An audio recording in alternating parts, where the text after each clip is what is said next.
The Olive Effect. I'm Susie Sullivan, and I am so glad you're here. This podcast is all about living unapologetically and authentically, embracing faith, health, and femininity with God at the center. In every episode, we'll dive into real, unfiltered conversations, whether it's learning how to nurture your body with food and fitness, embracing the natural rhythms of your menstrual cycle, or discovering the peace and strength that comes from a relationship with Christ. We'll talk about everything from emotional resilience to building meaningful relationships and navigating the ups and downs of life with faith-driven wisdom. I believe in embracing each season of life and every phase of your body with grace. It's not about doing everything perfectly, but about living intentionally, rooted in peace and empowered by God's love. So, grab your coffee, because I have mine. Get excited and join me as we explore how the Olive Effect can transform your approach to wellness, relationships, and life with Christ. I can't wait for you to hear the stories, insights, and wisdoms we'll share together. Let's dive in.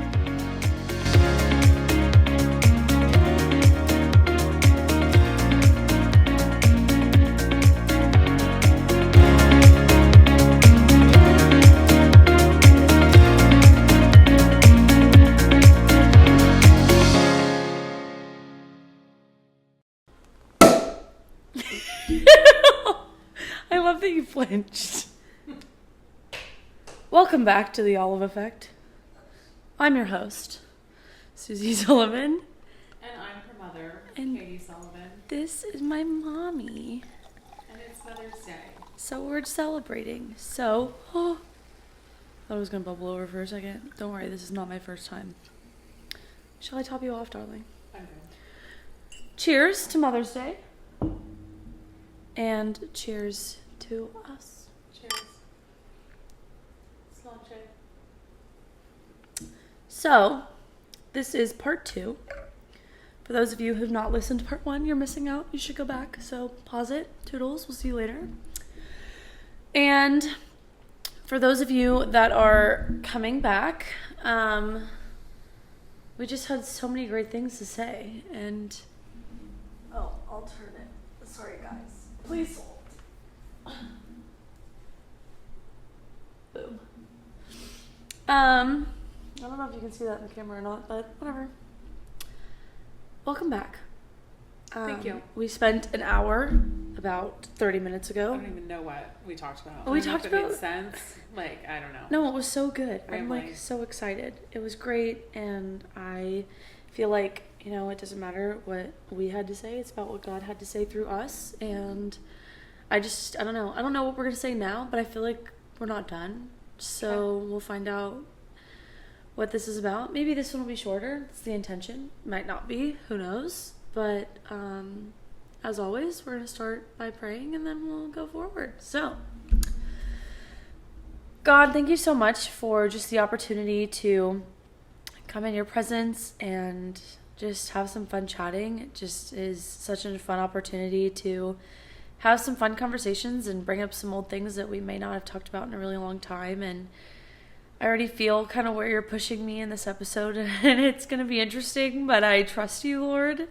And I just pray that whatever we have to say that's not of you, that it falls on deaf ears. Anything that needs to be said, that we would have the confidence to say it, or, you know, the grace to say it, and that you would just speak through us, Lord. I know that there's a lot of things that we go through in this life. This life this side of heaven is not easy, and we are imperfect people with a perfect God.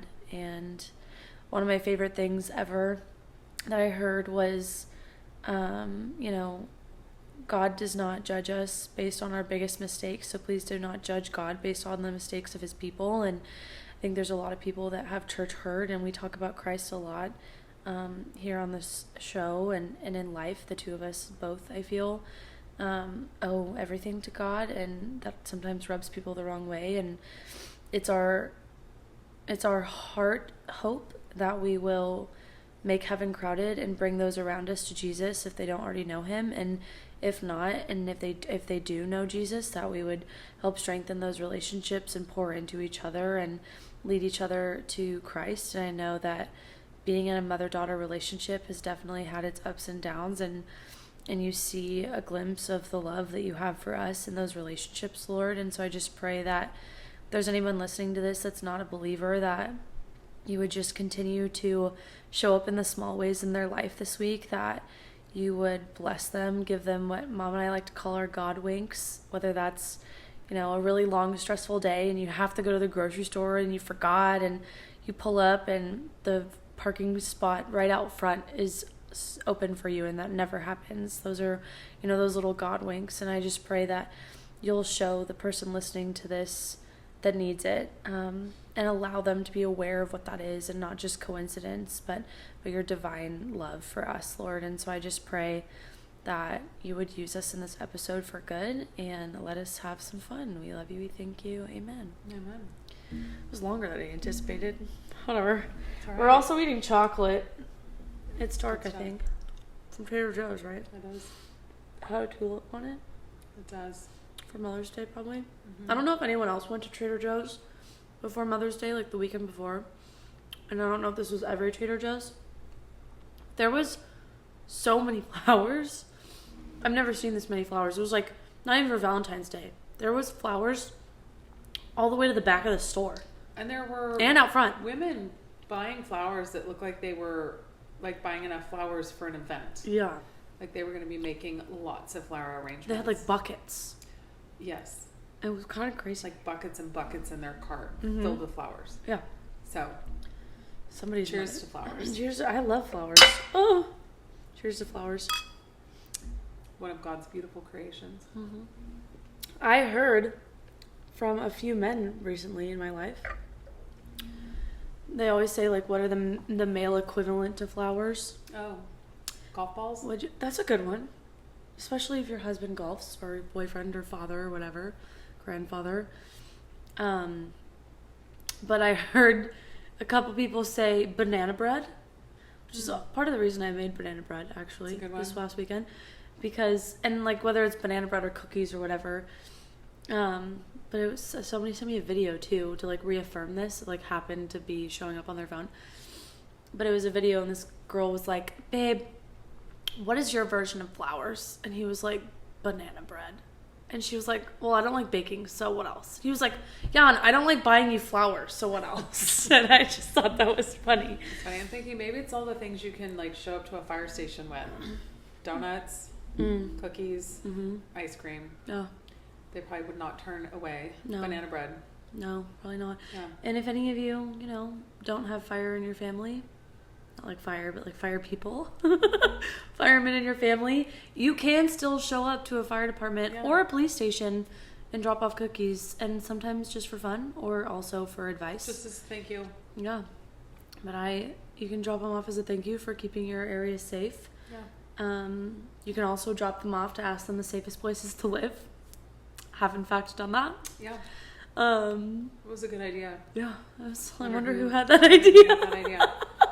So I didn't know much about Phoenix, and when Susie was living here, I just thought, oh gosh, she's gonna live here by herself. I'm like, what areas should she like steer away from? And I was like, oh, who knows the area better than a fireman? So I told her, like, go to the local fire station, bring some cookies and ice cream, tell them a little bit about you and that you're a fire family, and they totally helped her. She told them the names of apartment complexes that she was looking at, and they were like, ooh, no, stay away from that one. Oh, this is good. So I currently live in their favorite choice. Yeah. Thank you to the fire department in Peoria and Glendale. Cheers to first responders that keep us all safe. Cheers to first responders. This is kind of fun. I don't really host guests very often, but I'm kind of loving it because it's not just my monologue. Yeah. So I'm not really sure how this topic's gonna be broached. Oh boy. But I already can feel it's gonna I'm nervous. No, don't be nervous. I'm not even really sure how God wants this to be delivered because I'm nervous and I can feel him just be like, go for it, but I don't want to. Just rip it off. Just say it.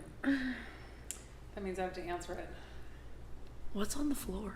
Oh, it's the cork. The champagne cork. It's actually Prosecco because it's not from Champagne. That's true. I don't know. I just, like, I want to talk about what it's like as a mom, but also as a daughter going through, you know, we can talk about in Mother's Day fashion, even though it's not Mother's Day week anymore, but, you know, Mother's Day month is fine. Like, what it was like for you to grow up with me as your first, like, we kind of grew up together, and, like, what it's like to be a mom and have seasons of life with your husband, and you go through, like, you know, I can't even imagine what it's like going through 7 years of infertility treatments. Like, that has to be exhausting mentally and physically. Like, everyone talks about how birth control messes up your hormones and your emotions. Like, I don't even conceptualize what, like, IVF and whatever else does. And so not only that, but also just, like, wanting a child and, like, talking about what it was like to want more, and kind of speak to the mothers that, like, aren't mothers yet, or were going to be mothers and aren't mothers anymore, because they, you know, either had a miscarriage or were hoping that, you know, infertility treatments would be successful, or to, you know, the frustrations of people around you that you want to be happy for that get pregnant on, like, accident or easy, and it's like it just kind of happened, and, like, you wanted that so desperately. And, like, if you want to touch on what that was like, and, like, leaning on God and all of that. Okay. Yeah, again, another multi-layered topic, but it's definitely part of my story and part of what's made me and stronger in my faith. And, you know, we think that we're, you know, God made us a woman, and so we can have babies. And yes, women have babies. And only women. And only women can have babies. Again, we could do, like, a whole nother show just on that. But, yeah, and so, like, you get married, you have a baby, and, you know, you want to have more, and if that doesn't happen, it's kind of actually startling, because it's like they push birth control like it's candy to everybody to fix any sort of issue. And so I think a lot of us probably had infertility issues because we were on birth control for a long time. They put me on it because I had endometriosis. I had super heavy, super painful periods. Can you briefly tell people what that is in case they don't know? Endometriosis, like the endometrial lining, is what grows in your uterus. Your endometrial lining grows every month to get, like, fluffy and all full of blood-rich tissue to support a baby. And if you don't get pregnant, you know, every 28 days, then you shed that lining, and that is what is your period. So, during that time where your body's prepping to possibly have a baby, when your endometrial lining grows outside of your uterus, it's called endometriosis, and they kind of, like, talk about it like it's like ivy kind of growing around things, and it can grow around your bowels and around your other organs. And so then when you have your period, it's sloughing that off too. So it's almost a little bit, I mean, and don't quote me, I'm not a doctor, and I haven't actually studied it in a while, but it's almost like internal bleeding. And, like, a lot of times when you have blood that is in places it's not supposed to be, it can cause pain. And then you usually have, like, heavy, clotty periods and stuff too. And again, knowing what I know now, I would treat that differently. A lot of hormonal issues stem from a congested liver, so, like, focusing on your liver health and all of that. If you want more tips and tricks, reach out on Instagram and DM us, and we'll send you some information. Yeah. And, like, this in moderation is okay, but anything filtered, anything that has to go through the liver, anything you breathe in, anything you put on your body, anything you put in your body, your liver has to filter out. And so most of us, because we live in a toxic environment, just because of the world, I mean, your floor off gases, the paint off gases, furniture off gases, you know, particles in the air, candles, fragrance, like, we're just bombarded by so much today. So it's just things to be considerate of. But So yeah, I was on the birth control pill for a long time for endometriosis, and then I got married and wanted to have a family, and so I went off of it, and I got pregnant with you pretty easy, and then I couldn't get pregnant. We ended up doing in vitro, which that's like a whole topic on its own, because I've now come across people that have their own views on it, and I respect their views, but I don't know if I find it the same, because I think it's also easy to talk about something and have an opinion on it when you haven't gone through it yourself. But there's a lot of people kind of in the pro-life camp that are also against in vitro, and I never really knew that, and I'm not lumping everybody in one category, but generally there are like some people that are very against like scientific intervention in fertility, because it's like against God's plan, or what? You know, I'd have to like do another deep dive. It was like a really sensitive subject for me for a long time, and I would never want to come out and say now that I don't agree with IVF, because I have 2 beautiful children because of it. So that's like, it could be like a whole topic for another time. But I mean, infertility is not something I'd wish upon anybody, and it's probably easier for me to have a different perspective, because in the end, God, you know, blessed me with 2 more babies, 9 years after you, 6 rounds of in vitro later. So I always joke that they don't get to go to college or have a wedding. They were given life. Everybody around us was taking like amazing trips. Not that we haven't been able to travel, but you know, or they were like remodeling their homes to the tune of several $100,000, and we were doing infertility treatments and borrowing money from family and scraping things together. So it's definitely an interesting journey. I never thought my kids would be 9 years apart. I never thought I would have twins. But you planted God did. 4, right? 3. 3. Yeah. So, but God's plans are awesome, and he obviously in his infinite wisdom knows what he's doing, and he does everything for his glory. And I learned a lot. You know, sometimes the hardest lessons in life grow you and stretch you in ways that you never knew. I think it made me a lot closer in my relationship with God. Yeah. Because, you know, it's one of those moments where everything else is stripped away, and you find yourself on your knees, and you just think, okay, God, it's up to you.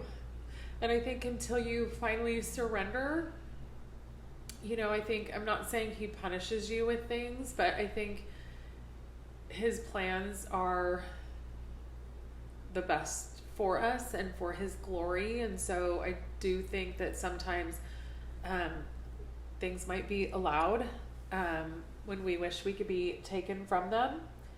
And it's, I don't think my faith would be as strong as it is now without that experience.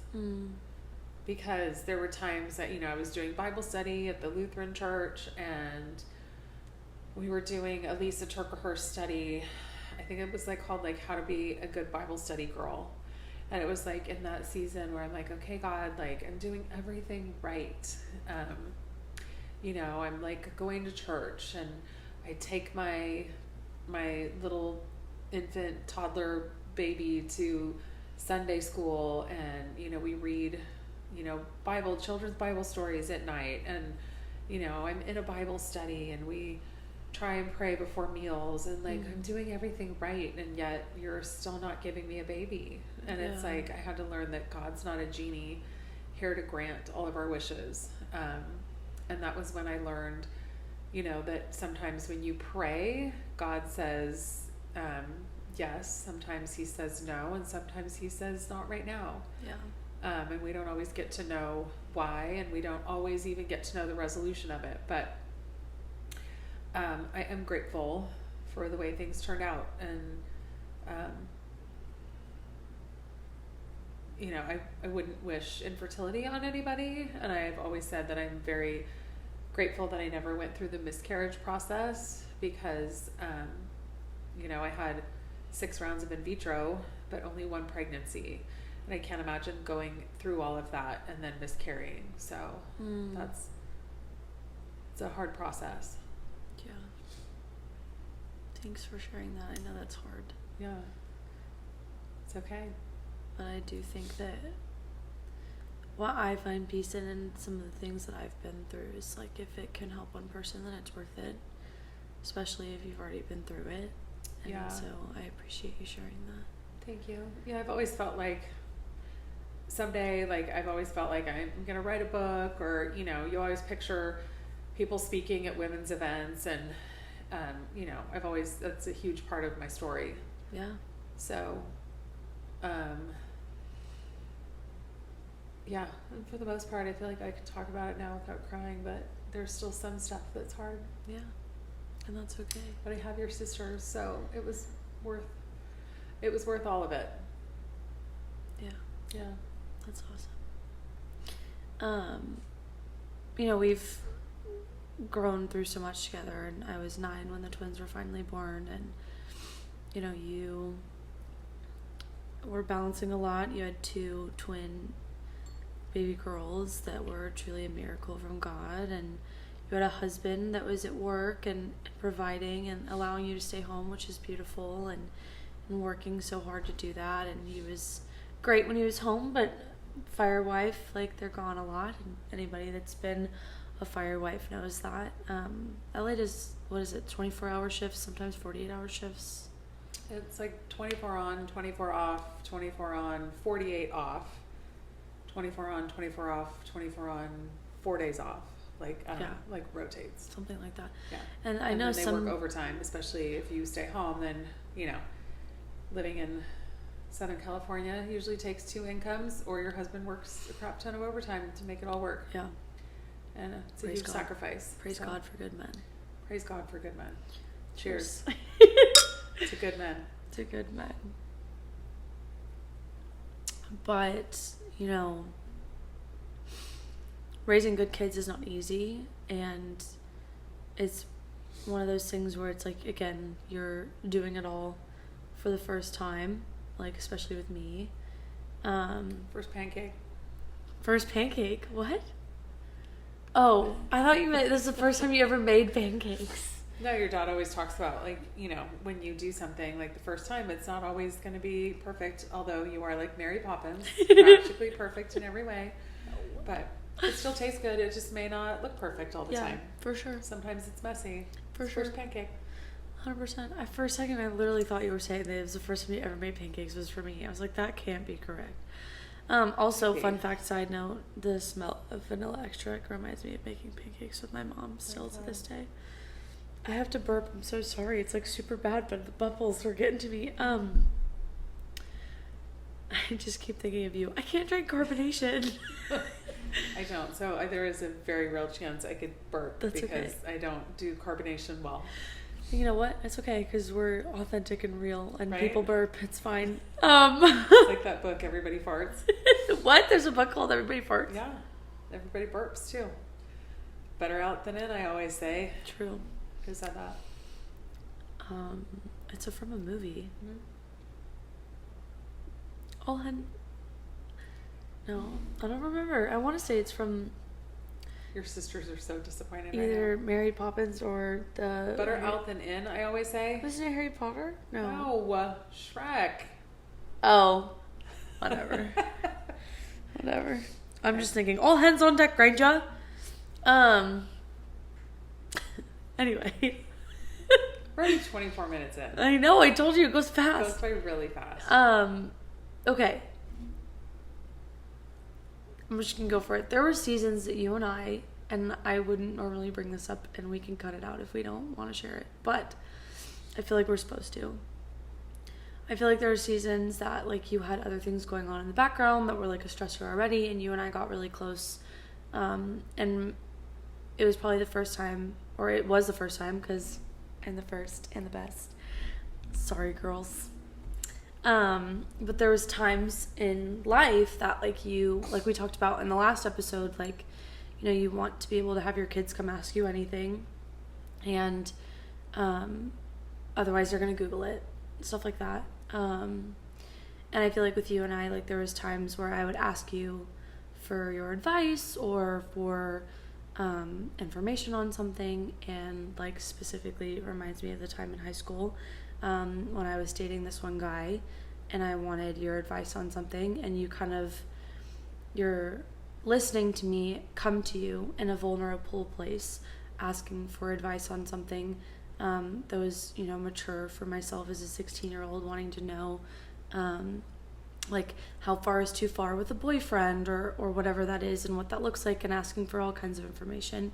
And like, what is that like as a parent who, you know, has never had this conversation before, also wasn't prepped for this? It's just like I walk in and ask you a really, really serious question in the middle of you doing whatever. Like we've had that before. I asked you about what other versions of sex were in middle school, and you were making dinner and spaghetti. And it's just one of those like, hey, what is this? And you're like, and you kind of have to, so it's like, can you just kind of talk about, number one, what it's like to all of a sudden be like pulled from your random daily thoughts into like a, whoa, this is an important conversation, and like also how much information is too much information, and then also like what it's like, because, you know, I feel like we both have looked back on certain conversations and felt like, you know, no regrets because it's built us into who we are, but also we might have handled things differently,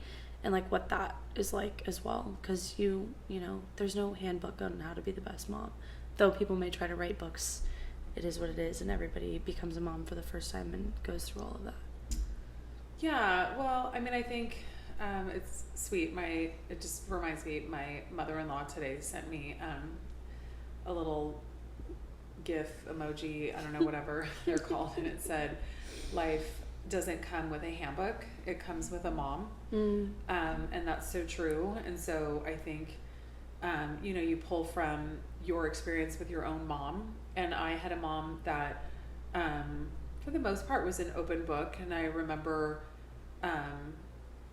talking to her about different things, and at a certain age she had like a book about the birds and the bees that was like age appropriate, and talked about, you know, different things. But I think I don't know, like those conversations they come out of nowhere, and you are not prepared, and I think that's why faith is important, because in those moments you're like, okay, God, please, you know, have the Holy Spirit give me the words and let me share. And I love how you say, and I first heard it said from Pastor Kent at Beach Cities in Huntington Beach, that like, if I say something that's not of you, Lord, let it fall on deaf ears so they don't remember that.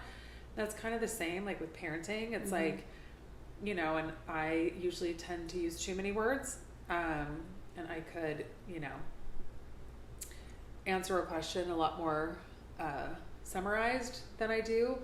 But I also think a lot of times less is more, and kids can come back and ask more, or you could revisit the conversation another time. But again, like, I don't know another way to be than who I am. And 100%. I'm usually like an open book and honest. And I know the conversation that you're referencing.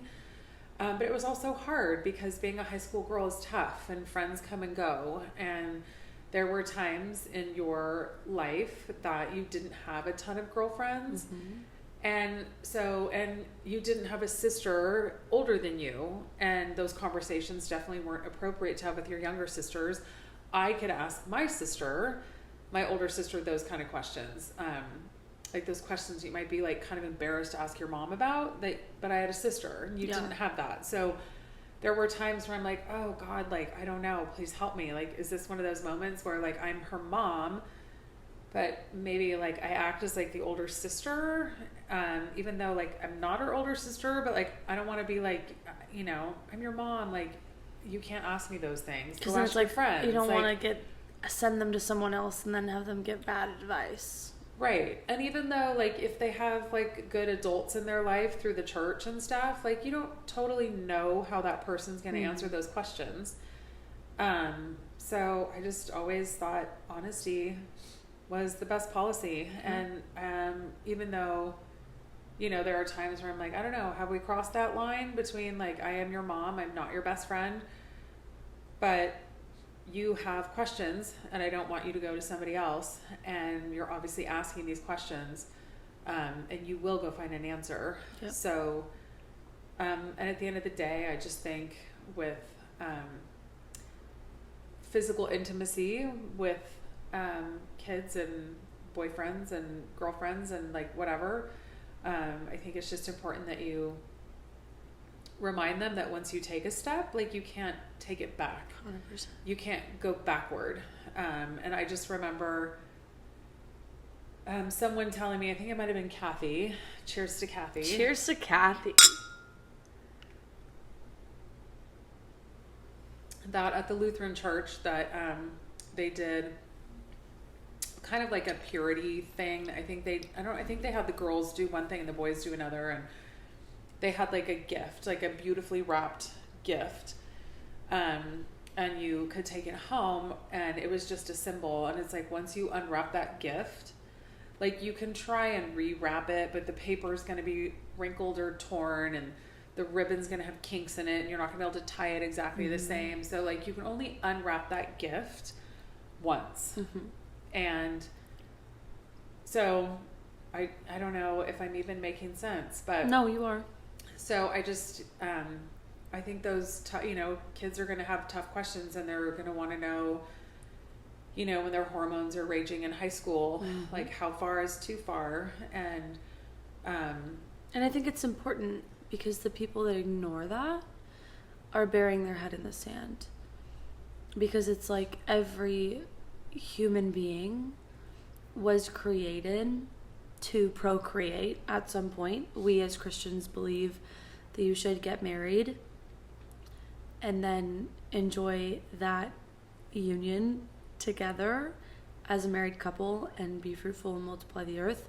But we don't believe that sex is just made for, like, I would say it's not made for fun, but it is. Like, God created it to feel good on purpose because it's supposed to connect the husband and wife. But we don't believe that it's something that should just be for fun and shared with everybody. It's a gift, and it's special. And there's a reason that scientists will tell you that you can, like, medically, chemically bond with that person through sex.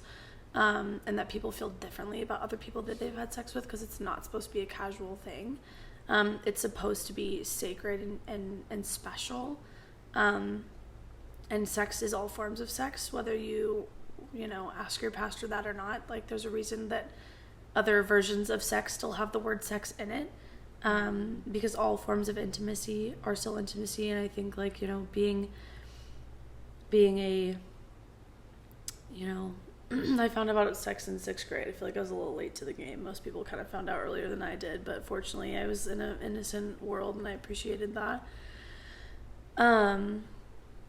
But like, I grew up in middle school. It's like your mom's answer to that question was, or my mom's answer to that question was, God created sex for a husband and wife, and like to make babies. And like at 6th grade, that was good enough for me. And then in 7th grade, it was like, the question I asked her, well, just with this rating, it's not for kids. The question I asked her was, while she was making spaghetti, I came home, I said, Mom, what is fingering? And you were making spaghetti, and you were just like, And so it's like, then you had to tell me that, God created sex for husband and wife, but that's not, like, the enemy will use what God created for evil and, like, flip it. And, like, there can be perverted versions of that, and it's not what God wants, but that is something that is in the world. And so it's like, okay, then that expands. So it's like, again, like you were saying, like, you can have this conversation and then it grows as they get older, or will have more questions. Yeah. And then in high school, it was like, I knew people having sex, and I knew people having sex in 8th grade, and now it's scary. My sisters are young, and I feel like it's happening younger and younger and younger and younger. But like, I knew people having sex, and I was like, I don't understand. I thought that this was supposed to be something special. It's like, well, it is, but like, not everybody feels that way. And it's like, God 100% created us to want that. And so it's like going back and forth of like what the world says versus what God tells us. And also, like the balance of, you know, having sex with like a boyfriend that you love versus like someone you don't even know their last name and at the bar in college or whatever.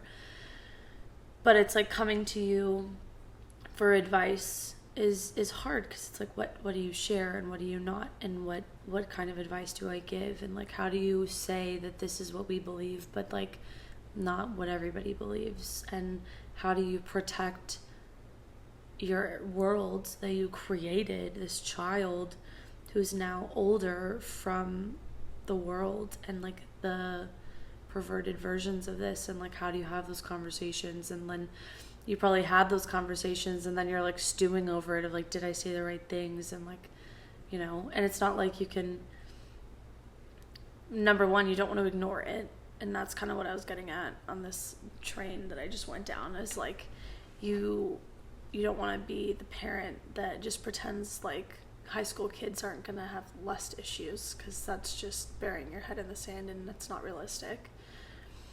But also like how do you navigate that? And I feel like social media is making, you know, that part of the world like more, the way people dress and the way people, we've like sexualized the world. Mm-hmm.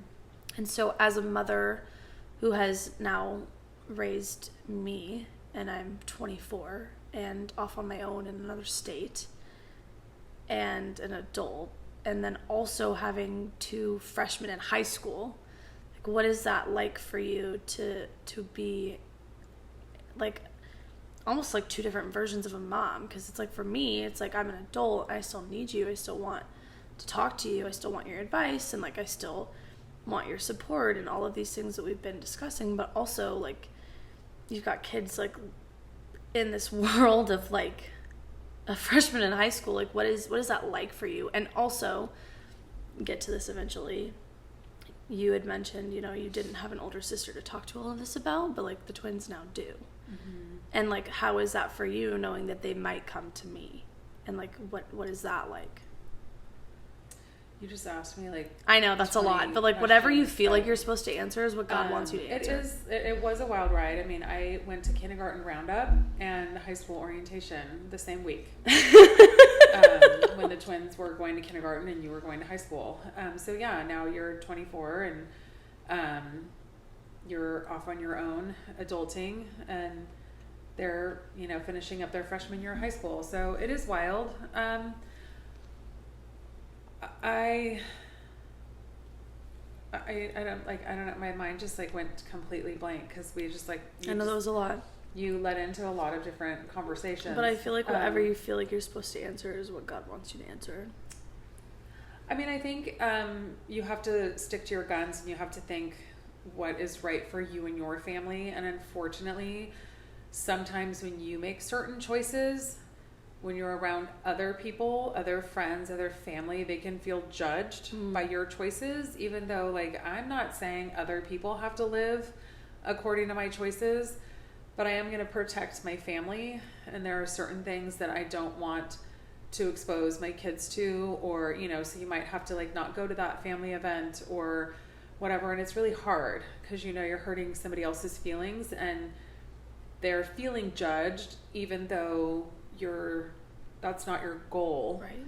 But my job is to do what I feel called to do for my family, just like you're going to do what you feel called to do for your family. And it is hard. Like, I feel like when you talk about different things, especially like harder topics with kids, like less is more, like they're asking from a curious 6-year-old perspective. Like, we're overthinking it at, you know, me 52 or whatever. So you're not 52.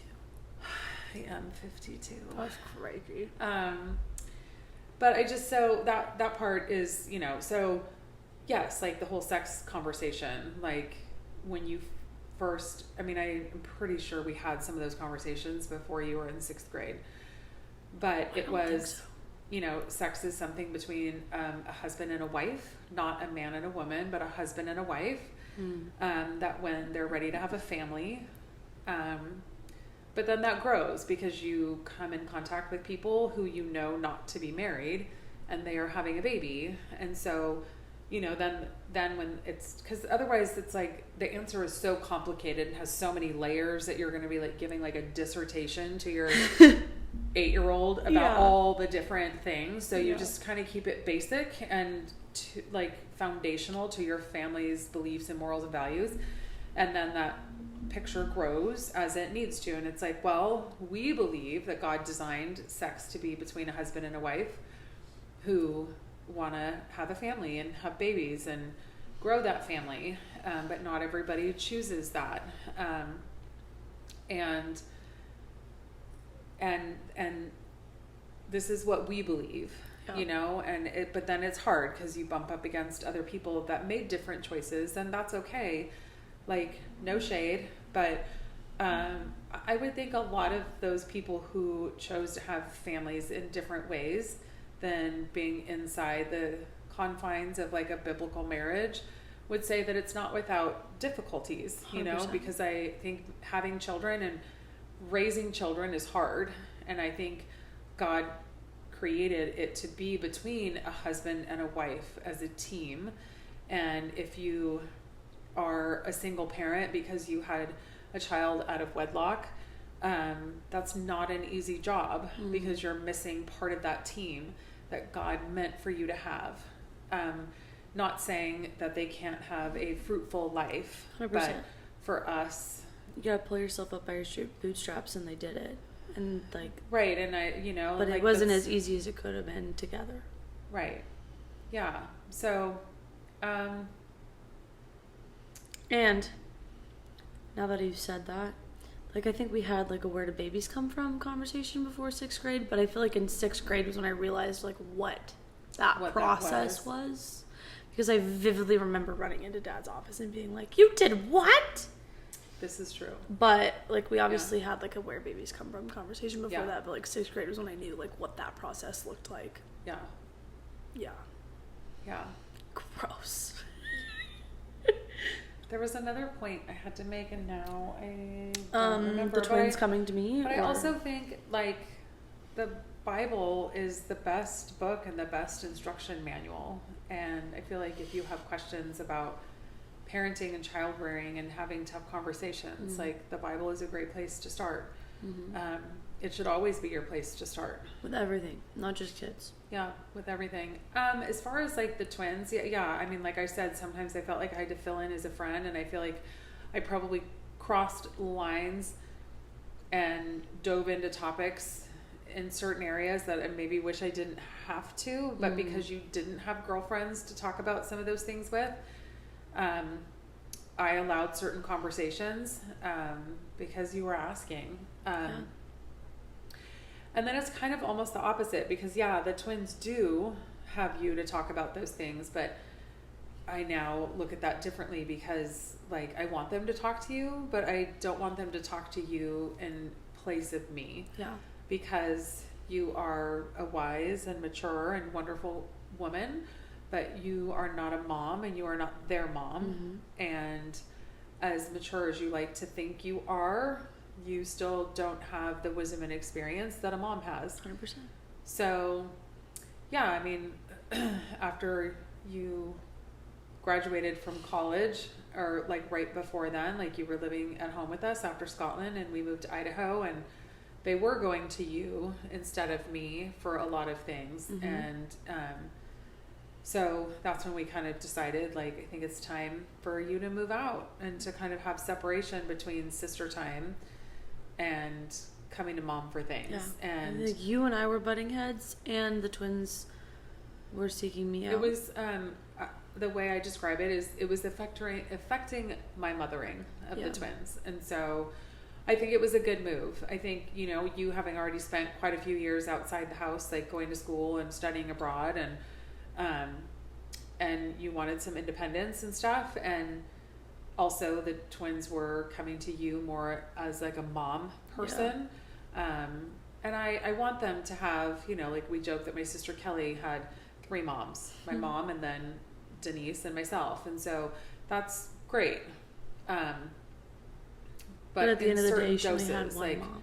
At the end of the day, she only had one mom, and moms have an important role. And, if you have sisters, so do they. But they're not the same role, and it needs to be, healthily separated.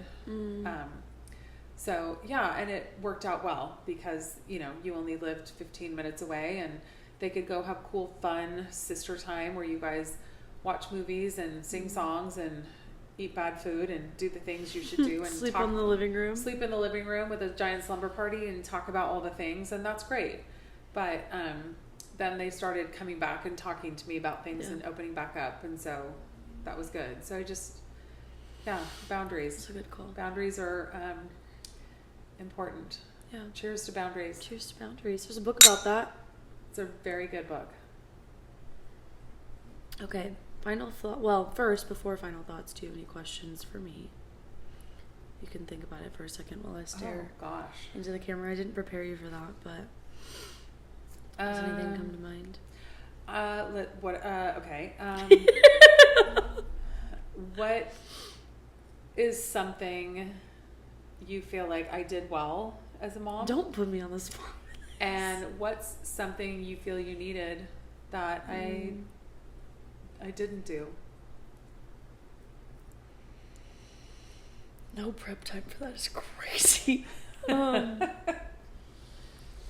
Well, I feel like you and I have always been honest with each other, even when it hurts. I think that, obviously there was times in life that, like, you just don't need to share something with me because it's not my business. Because I was the child that asked questions I definitely had no business knowing, like, all kinds of really weird questions that just were not my business. But if they're not, when I say I'm an open book, there were things I protect. Like, I think there's some things about a husband and a wife that you don't share with your kids. Yeah. And so there are, those hard things. Boundaries. Mm-hmm. Yeah. So I think, like, you and I have always been honest with each other, and I think that is something that I really value, because I know that there's definitely people that don't have that. And I also was really grateful to grow up in a home that, like, obviously I was going to feel, not like shame, but like I would feel bad if I disappointed you or Dad.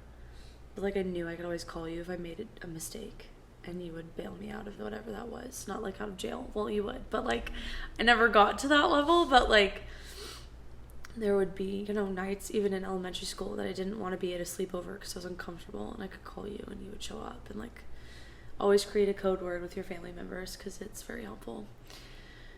But, like, I could always call you, and I knew you would always be there, and you've always been my biggest cheerleader. And, like, I'm so grateful for that. And I'm grateful that you always chose having fun with me, even if it was uncomfortable for you, whether that was boogie boarding at the beach or whatever. Like, you've always made sure that I made good memories, even if it was exhausting. We always had very extravagant Christmases and all of that, and I made core memories, and I'm grateful for that, so thank you. Something I feel like you didn't do well? I don't know. Or that I could have done better or different.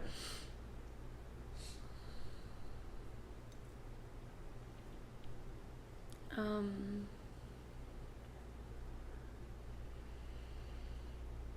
don't know. Is there something that you ever think, like, gosh, I wish I could have done this with my mom, or I wish my mom and I did these things, or like when I'm a mom, I'm gonna do this because I feel like I needed this and I didn't get that. I don't feel like I have though, and like I would be honest, like nothing's coming to mind, and like I'll think of something just for the fact to say something, but like I only look back and see, like, I want to pull my kids out of school because those memories were fantastic and we would do so many fun things. You and I never went to bed angry. It was very big for you. It was, even if we were fighting, we did not go to bed angry. Even, like, there was only once my entire life that you literally, there's people outside and they're being quite loud. Tee-hee. Shh. I'm recording a podcast, people. There was one time that I remember, because most of the time you and I would just have it out. If we were having an issue, no matter what it was, whether it was something stupid or a huge big thing, whatever, There was one time that I was leaving for college, or it was like home for the summer, and we were still in Huntington, and I remember you and I like going at it, and like you were just like not leaving me alone, and I was so mad, and like it was the only time that Dad has ever stepped in us having an issue, and he came in and he pulled you out of the room. Do you remember that? I do. I don't remember what we were having an issue about. Either. But I do remember Dad pulling you out of the room, and I remember being like relieved in the moment because I was like, Dad's picking my side, but like now looking back, he wasn't. It was just like him knowing that it wasn't productive, and we both needed a minute, and like you ended up coming back in, and we ended up like crying it out and like seeing each other's sides again, and like we never ever went to bed angry. Like sometimes we'd be like annoyed with each other, but like for some reason you and I always just cry and then get over it. And like we've done that before where I'm like dropping you off at the airport and we make 4 laps at the airport because we're currently crying it out. Like that is always something that I've thought I would carry into my future. Like I don't ever want to, because you don't know. We have friends that have lost their child and you never know.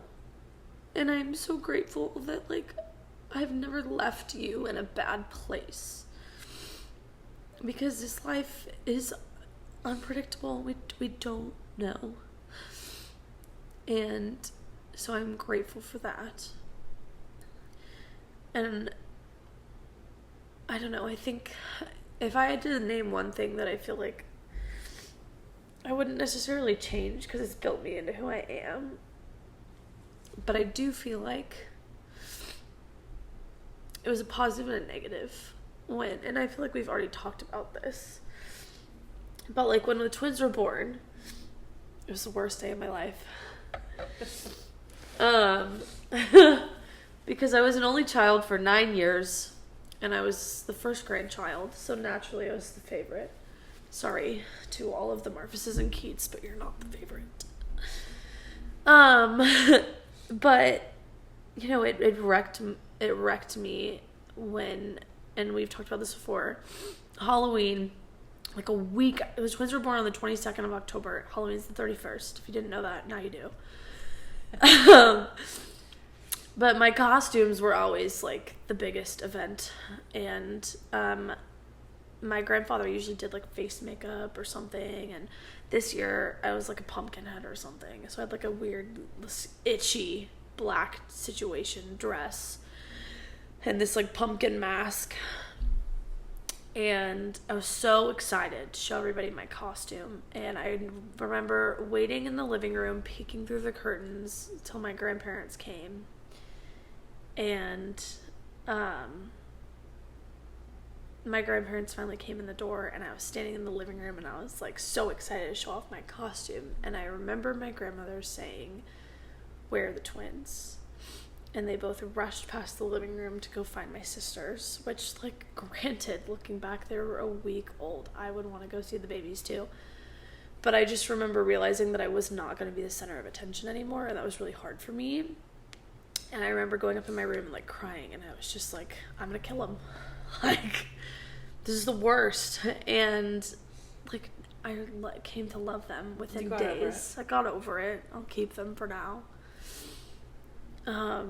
And they are truly a miracle, and they're the light of my life, and I wouldn't want anything different. I am so grateful for them. Thank you, Jesus. But like, I will say that having that big of an age gap, like, it was so important to me to feel helpful to you. And so like, I would pull their bassinet out so that you could keep sleeping. And I vividly remember watching cartoons in the living room and feeding them both a bottle of like refrigerated nipple milk. Like, I can't remember, breast milk. I couldn't remember what it was called for a second. Nipple milk. Clip that for the Instagram. I was feeding both of them a bottle, and I pulled the bassinet out. Dad was at work so that you could sleep, and I'm watching cartoons, and you came running out, freaking out because the babies were missing. And I'm like, they're right here. Different from when I got sucked into the ceiling fan. But I just like feel like my entire life I remember looking back wanting to be helpful, and a lot of my compliments and praise from you was being helpful. And I feel like a lot of people complimented how helpful I was or how great I was, and you too, like, you're just so great. And it's like, I don't know if there's a way to fix that, because I appreciate compliments, so you shouldn't not compliment me, like, that's not, but I feel like I have formed a version of, like, this, like, motherly perfectionist persona of I always have to be the best, and I always have to be helpful, and I always have to do whatever looks the best so I don't disappoint anybody. And I feel like I make a lot of life decisions based on the perception of myself, and a lot of that is my own problem, and I need to work on that myself. But I do think that a lot of that stems from wanting to be helpful or wanting to be like Little Miss Perfect. And that's not sustainable, and that's not healthy, and that's something that I'm working on. But yeah, I would say that that's, like, the one thing that I don't really know how you would fix that. And so it's not something that I'm like, you should have done better in this way, because, like, I was the best. So, but, you know. I get what you're saying. And it, as a mom, I mean, that is tough, because it's like, you know, what do you, like, not appreciate when they're, 100%. you know, or just like you were talking about Brad's sister-in-law, Carissa, and how she has kind of trained her kids to be helpful. They like to sweep, and then they literally sweep for fun. It's crazy. Parenting, like, tips. She's kind of like created that atmosphere by making it fun and then complimenting them because they help her. So I think it's, I don't know, I think it's nature and nurture. I think some kids are just wired, especially firstborn, to be more of that perfectionist. And so 100%. And then when you get that, like, reaffirmed, and you get that affirmation, like, thank you, that was helpful, you want that, so you continue doing that. 100%. So yeah, that's hard, because there's not always something to fix. Yeah, but I appreciate you saying that. Yeah, and I think that's hard if you tend to be that people pleasing personality anyways. Yeah, but I can see that, and I will think about that for a parenting book, how to work on that. But I appreciate your honesty. Yeah. Final thought, we've spent a lot of time talking about, you know, the mother's perspective and what it's like being a mom. Obviously my audience is a little bit younger, but also probably first-time mothers, which is why this is all really helpful. But everybody has a mom. Everybody has a mom, and I would love to hear, you know, your quick snippets of whatever comes to mind. I don't really have a topic necessarily, but, like, thoughts on what it's like being a daughter as a young person, like as a child, as a young adult, now as a mother of your own. And, like, you know, I do have a question. Is there something that you've realized or, like, thought about now as a mother that you feel like reaffirmed what it was like just being a daughter? Like, are there things that your mother did that you now understand as a mother, or things that, you know, your mother did and you didn't understand as a child and now do or don't? Like, do you feel like there's been anything that you've noticed from coming from the daughter's perspective to now being a mother, and also balancing being a daughter and a mother at the same time? Okay. Just summarize that in a minute and 30 seconds. It doesn't need to be a minute, 30. We can go over. No, I think the things I've carried into my own adult motherhood journey from my grandma and my mom are traditions and kind of making core memories.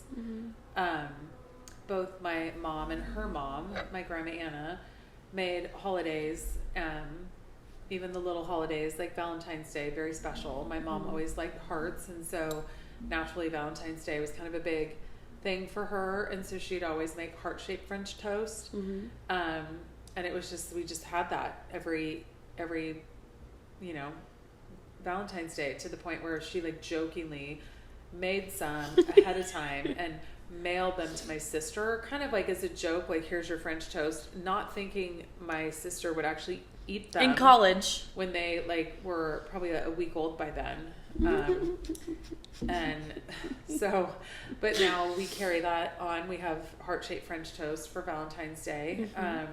So those kind of things. My grandma made Christmas very special, and so, you know, she instilled those traditions in my mom to us. So I just think just intentionally making certain things special. My mom always had the "We Are Special Today" red plate, and so on our birthdays or, you know, graduations or you know, just little things to celebrate us, we had the "We Are Special" red plate. Mm-hmm. So I think just trying to make intentional time and being present. My mom was a stay-at-home mom too, and she volunteered at school, and she, you know, did like women's groups at church, and, you know, volunteered a lot. You know, she worked in the library when we would come in and check out books, and she, you know, like helped volunteer for the different things at church that, you know, then led the carnival and whatever. And I remember, you know, she volunteered a lot and did those things. And we had like I was gonna say it's cotton candy. I just remember we had the cotton candy booth, and so we were like rolling cotton candy, you know, things. So just just special intentional time, memories, traditions that help your kids remember things, and then it's fun, you know, when you see things carried forward. Like when I came to visit you for AmFest, and you had your apartment decorated for Christmas, and a lot of it was things from your childhood and traditions we created. And I think as moms, you don't necessarily, you know, after so many Christmases, you're like, oh my gosh, like, is it really time to decorate again? I feel like I just put the stuff away. But then knowing that your kids actually do pay attention, and those things that they were too young, and they're not going to go, oh mom, thank you so much for staying up till midnight and putting that garland, you know, over the window or on the banister, or, you know, getting out the Christmas dishes. Like, they don't think to thank you for those things, but it's the stuff, the little things that you do as a mom to help make things intentional and meaningful and memorable. Memories, yeah. And so cheers to mom and grandma. Cheers to mom and grandma. What is it like being a daughter and a mom at the same time? A daughter and a mom at the same time. Like, you have your mom, but you're also my mom. Is it like a weird, like, was that transition into becoming a mother weird? Like, now it's been a while. I mean, not really. I mean, I think I'm always grateful for my parents for still being an active part in my life. I'm grateful that at 52 I still have my parents, and that my kids have their grandparents, and that we live near them. We lived near my husband's parents, your dad's parents, for like the first half of your life, and now we're living closer with my sisters and parents, and I love that. Family is very important. Yeah, I don't know. I mean, it was nice, like, bringing you home from the hospital and knowing that, like, I could ask my mom questions, you know, or like, gosh, what does that first bath look like, or whatever. But yeah, I don't know. I guess I've never really thought about it, but then it's like I'm instantly a daughter again when I go to breakfast with my parents and they pick up the check, and I feel like a spoiled, like, little girl. Like, you're still a mom, and at 52 I have 3 kids of my own, but yet I can just go to breakfast with my parents and I feel like they're a little girl again. Yeah, I love that. Yeah. Cheers to great parents. Cheers to great parents. Happy Mother's Day. Thank you. Happy Mother's Day. Well, on that note, thank you for coming on the show. This was truly a blessing that I will treasure forever. Don't worry, she'll be back. Possibly against her will, depending on how this goes. No, it's been fun, and it's been fun to be able to have some conversations we might not otherwise just randomly have, but I pray that this helps one person, and I had some fun, and that's all that matters. So thank you. Welcome to the studio. That's also slightly my kitchen, and I love you. So I love you too. And cheers to you for stepping out in faith and doing a podcast, even though you're not sure who you're, you know, I know you know who your target audience is, but like, you're still building your following, and it takes faith in a world that people are so worried about appearance and everything being perfect. And that's why I love, you know, that we're imperfect followers of Jesus, and you have to just step out in faith and do things you feel like you're called to do. And, you know, you can do it scared and nervous, but do it anyway. And like you said, you know, whatever God wants you to talk about that day. And if it hits one person, like you said, like, I'm always surprised when people message me on Instagram. They're like, oh my gosh, like, I can't believe you talked about this or whatever. That helped me so much. And it's like, wow, like, I didn't even know anybody actually watched my videos. But so I love that you created a podcast and that you're following, you know, your heart and the Holy Spirit's leading. And, you know, whoever's ears are meant to hear it, they will. Praise Jesus. Praise Jesus. All right. Cheers to Jesus. Cheers to Jesus. I love you. Love you too.